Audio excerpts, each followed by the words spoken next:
Is it worth tuning your VQ37?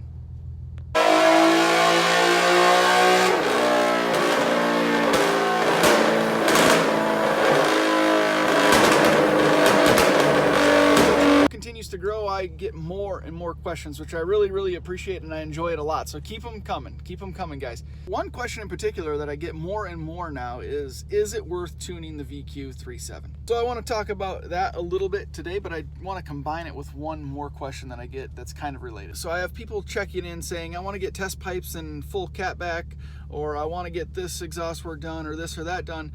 Do I need a tune? Or I'm going to get this and that done to the exhaust, but I'm gonna wait to get a tune. Is that okay? So let's get to each and all of these, and we'll see what we come up with. So I want to start by making one clarifying comment, really establish the premise for this entire discussion. And that is that tuning in general is not done necessarily just to extract more horsepower from a car, but it's done to enable all of the car's components to work as efficiently and effectively as possible together. So yes, there are some cases to where you can tune a completely stock car and pull more power, but in the case of the VQ37, you could potentially do that, but the chances that you get big gains are pretty slim. In fact, it's not going to happen. So with that being the case, that means cars these days are coming from the factory pretty well refined, pretty finely tuned to the components that they have. So that means if you make adjustments or you make changes to one of these critical systems like intake and exhaust, chances are pretty high that it's going to throw this system off. Cars today are pretty smart, so it's going to try to make adjustments on its own, but it can only adjust so far. And that's why when you install test pipes or resonated test pipes and you eliminate the catalytic converters, you're going to get a check engine light. That's why people say they notice a loss in torque or a loss in power when they do something as small as a muffler delete. From the factory, these cars are tuned for a specific back pressure, a specific amount of airflow coming in, and a specific amount of airflow going out. So again, when these things are changed up, the car just might not run properly.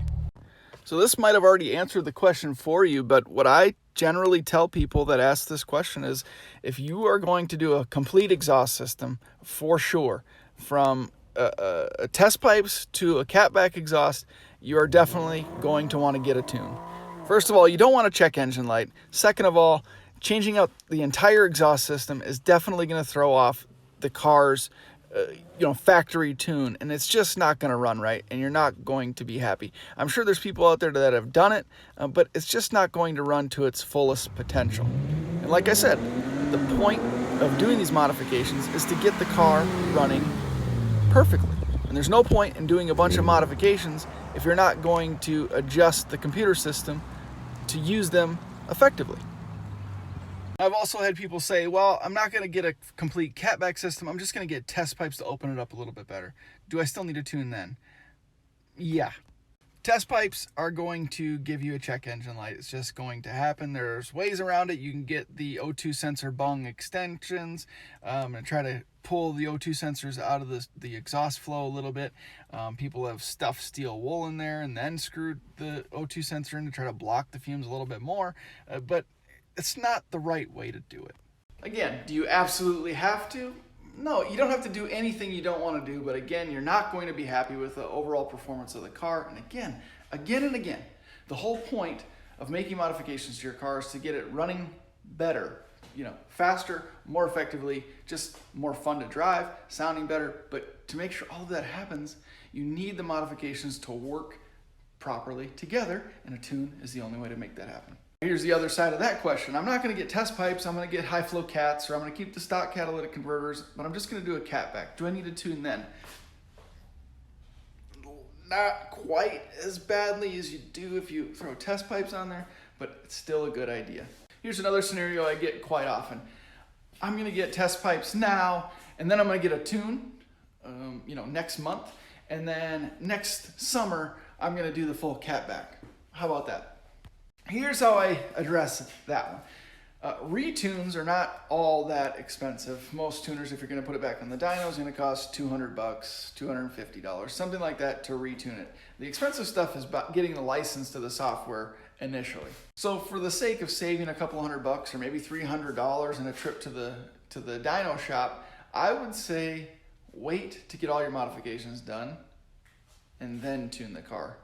It's just more, financially responsible. But again, it's not all that expensive to get the car retuned, generally speaking.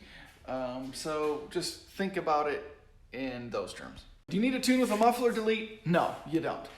Again, some people have claimed that they could feel a little bit of a loss of torque when they got something as simple as a muffler delete, which, it does have an effect on how the exhaust is flowing out of the system. And again, these cars are tuned really, really finely tuned from the factory. So, when I say these cars, I'm talking about the VQ37 in general. They're pretty much tuned to get all you can get out of them from the factory. So doing something as small as a muffler delete can throw the system off. Final scenario to wrap up this thing is I'm getting cold air intakes or I'm getting drop-in filters. Do I need to tune that? If you've been following along for a while, you know how I feel about cold air intake systems on these particular cars. If you haven't seen it already, go take a look at a recent video I did about this topic specifically. But my answer to this question is, if you are doing anything outside of drop-in filters, you're going to want to tune. It's probably going to be necessary. There are a number of reports of people installing cold air intake systems and getting check engine lights, the car running rough, the car idling rough, the car not accelerating properly. It's just better safe than sorry if you are going to indeed install a cold air intake system, a Stillen or a Takeda or whatever. Takeda, whatever. Now you'll hear 3.0T guys say that it's not even worth tuning the car. It's not even worth modifying a 3.7. But we know we're not going to make 400 and something plus horsepower in these cars. But again, it's not about hitting that huge horsepower number. I'll say it one more time, maybe a couple more times after this. It's about getting the car to run to its fullest potential. And if you're making some of these dramatic changes to the intake or the exhaust system, you're going to want to tune to make sure everything is working together properly. So it's definitely worth getting a tune. I made 50 horsepower over baseline, a bunch more torque. The throttle response was improved dramatically after a tune. Shifting was much firmer and quicker. Firmer? Is that a word? The overall power curve looks much smoother and much better. I have torque and power, peak horsepower and peak torque numbers in the proper locations on that curve now. It just helped dramatically. Now, no, tunes are not cheap, and I'm all for finding deals and saving a little bit of money here and there, but this is an area that you want to make sure you're doing it properly. If you're making big changes to your intake or exhaust system specifically, tunes are essential. And again, it's more than just about getting more power, the big power numbers, seeing how many horsepower you can squeeze out, getting every single ounce of power and torque out of your car. It's more than just that. It's about getting all of your modifications to work properly together and getting your car to run to its fullest optimal potential. So hopefully this was helpful for some of you that are on the fence about getting a tune or looking at doing some modifications to your VQ37. Let me know if you have any comments or questions in the comment section below. I'll definitely get to them. I appreciate your guys' support very, very much.